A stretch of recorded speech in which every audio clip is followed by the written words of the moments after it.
Okay, hey, this is Mark coming to you from Baker's Green Acres. Today's the first day of May 2018, and I started my day off today with a phone call from a friend of mine.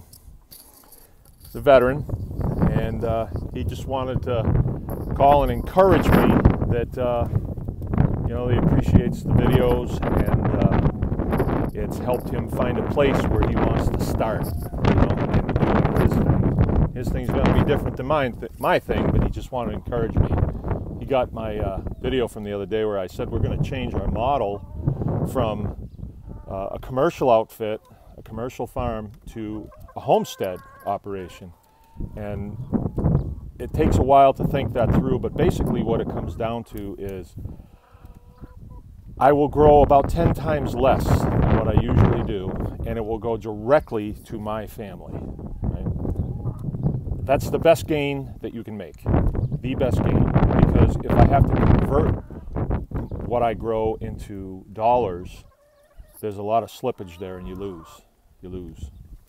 And then, you know, there's agencies that want to get their share of the booty, I guess. So I'm doing something right now, and I thought I would share this. This is going to be a little bit of a challenge because I don't have a camera person, but you can hear those chickens in the background. I had a lot of something. I had a lot of junk bread, and I wasn't able to utilize it. And I got a neighbor that does a lot of eggs, so he had some pullets that just came into laying about a month ago, and he's going to upgrade from 1,200 birds to like 4,000 birds. And you know, I mean, it's a good example of what I'm saying. I'm going to have 40 chickens or 50 chickens, and that's going to be enough eggs for my family plus. And then it's a deep subject, really, because chickens are the gateway animal. They're the gateway.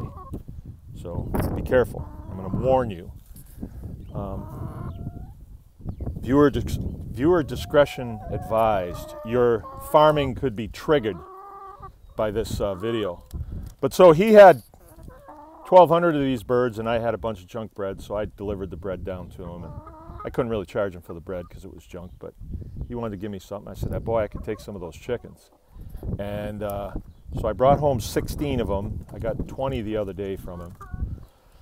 So I'm up about where I want to be. Some of mine are getting old. Now these are Isa Brown chickens. I've been holding this gal.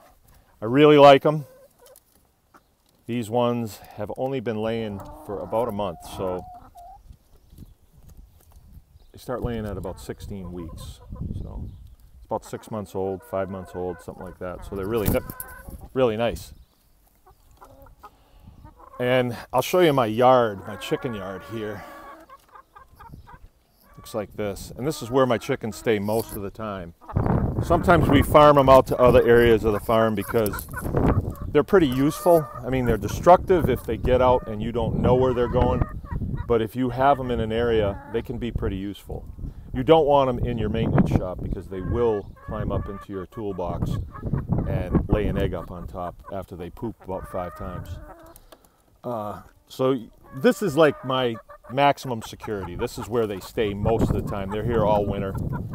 I'm going to have several chicken yards, though. I've wanted to have some that are up by the garden because they're good weed controllers, and they're good pest controllers too. And they just have all day to do that. But what I'm going to show now is containing them. This fence here is about 5 feet high, and they can fly over it, especially these ones. These are a laying bird, so they're pretty light and they can fly pretty good. So what you want to do is you want to take a hold of their wing. There you go, like that. And these feathers on the inside, down by the base of it, you want to clip them back. And it doesn't hurt the chicken. I don't think they even really realize that they can't fly anymore, but here's one that I just did. Okay, and I just use a scissor. And you know, you got to be careful that you don't cut them, but you do it a few times and you can see where the chicken begins and the feather, where the feather begins and the chicken ends. And you just stay away and don't cut. Some people just do one wing. I do them both. And then I leave a little bit on the end like this, because then when they fold them in, I can see that her wings have been clipped. And, yeah, it's a little windy, timber. But like, why would I want to know if their wings have been clipped? If in the course of the day, you have 50 chickens, in the course of the day, if I see chickens out, I want to know why those chickens are out. Because like I said, they can do a lot of damage. And if I see that their wings are clipped, then I have a pretty good idea that somebody's left the door open or something like that. And we can get that troubleshot fixed. Now, the gateway animal to get your farming on is the chicken. And it relates really well to a farm family setup, because it's something that you're probably going to get bored with in a short period of time. I know I did. But then it's something that you can pass on to your kids that they can do. So my little kids, 6-year-old, his job is to come down and get eggs. And it doesn't seem very challenging, but to a 6-year-old it is, because he's got to push the girls off of their nests, and they don't want to get off, and so he's got to figure out how to do that. But it's all good. It's problem solving for him, and we like that. And then the next child up, he's 9. His job right now is to feed and water them. I'll show you later, but this area goes on an automatic waterer. It's just hooked up to the farm system, and you know, so he won't be watering very much here coming up quick. And then the feed, we have a great big feeder here. It's called a range feeder, and you can put like 300 pounds of feed in it. But I think we need to talk about that, because boy, it's windy. Because when you are buying feed from the feed mill, it's pretty darn expensive. I mean, you could buy eggs cheaper than you can keeping these animals. So let's keep things in the farmstead model in the black. Let's do that. Let's keep everything that we do in the black, so you are gaining, right, on everything that you do. Like a hobby, like fishing. If every time you go fishing, you bring back fish, you're gaining. Hunting, if you bring back animals, you're gaining. It doesn't always work that way.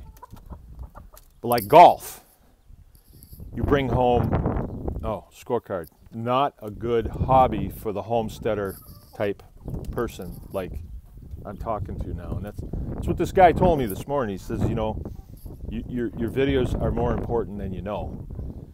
So I guess I'm going to take it seriously, and I hope not to change anything. It's just going to be me. I'm going to keep it at 10 minutes. But I can do a lot of them. I really can. And then, you know, maybe the consulting thing will come later. I think people are getting the clue that if they grow their own food, if they have their own little biosphere around them, they can live a much healthier and happier life.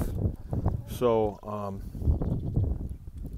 maybe we can help with that. You know, like, where do you start and how do you put the plan together? Anyway, the chickens are definitely part of the plan. These guys provide you with the eggs that you need, and I'm going to talk in a later video about preserving their eggs, because there's a real good way to do it. Everything that we do in farmsteading is seasonal. So that means, you know, certain seasons you're going to get more eggs, and in the wintertime you're not going to get very many, but you're still feeding. And you want to know that, you know, this is all working out and you're making a gain on it. So it's your food we're talking about. So let's talk more about chickens. And I've trimmed this wing, so I'm going to put her in with her friends there, and she can get acquainted. Mark for Baker's Green Acres. Remember, anyone can farm.